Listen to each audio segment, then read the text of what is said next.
যে রাধা নাম উচ্চারণে আমরা ধারার বিপরীতে যেতে পারি, যে রাধা নাম উচ্চারণে অন্তরে ঈশ্বরের প্রতি প্রেম অনুভূত হয়, যে রাধা নামে কৃপা করলে ওই বৃন্দাবনের মাটিকে স্পর্শ করে।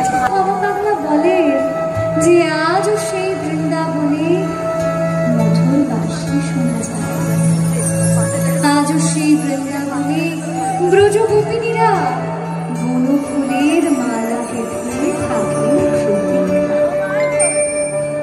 আজও সেই বৃন্দাবনে রাখাল বালকেরা গরু চালাতে যায়, আজও সেখায় আকাশে বাতাসে গান কাঁদলে গরুতে মধুর